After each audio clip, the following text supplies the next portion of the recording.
Neither! Welcome to hell!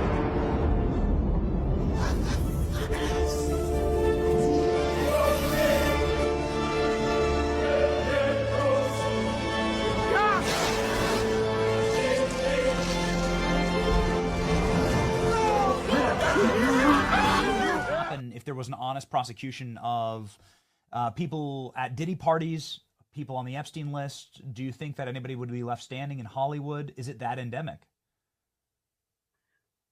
I think it goes to the royals of the world, the kings and queens. That's how they get there.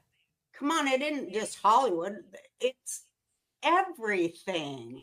It's the devil's world. Documents. I think there's so many powerful people that are on those lists. There's so many powerful people that went and partied. Air quotes, partied. And how many of them went to the Diddy party? Freak-out parties. In attendance were celebrities, politicians, athletes, international dignitaries like British royalty, Prince Harry, and music label executives. Lil Rod claimed some of the biggest names in the recording industry sponsored these parties with sex workers, drugs, and underage girls. The CEO of Universal Music, Lucian Grange, is named as a defendant. So is the former CEO of Motown Records, Ethiopia, Habert Mariam, and others. The Diddy case is quite rich. There's a lot to talk about. For me, the most interesting thing is what is demonstrated on multiple levels about the Western psyche.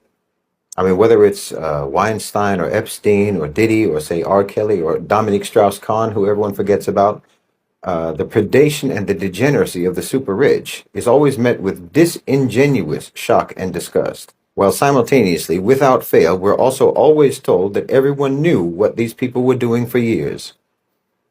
And in fact, I think that most people do understand that this is how the super rich behave. So the shock is not genuine. But if we're being honest, the disgust isn't genuine either. Because in fact, being rich enough to behave this way is precisely why many people want to be rich. The predation and the degeneracy are not peculiarities of the wealthy. The thing that makes them different is that they have the resources that enable them to do it.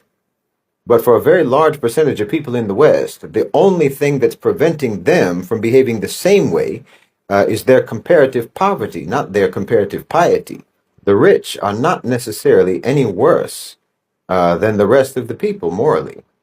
Their wealth just removes the constraints that restrict other people from being just as bad. I mean, if you look at popular entertainment, the sort of lifestyles that are promoted in popular entertainment and were promoted in the film and music industries by the likes of Weinstein and Diddy and R. Kelly and everyone else, that's the degenerate, debauched, hedonistic, anti-human, immoral lifestyle that they themselves were living and to which the consumers of that entertainment aspire. It's completely consistent with the mentality of colonizers and slave masters. The fantasy lifestyle for Westerners is brutal. It is to dominate, to humiliate, to exploit, abuse, subjugate, degrade, objectify, dehumanize, tyrannize, and enslave. That's the Western fantasy. It always was, and it is now, and they act upon it any chance they get.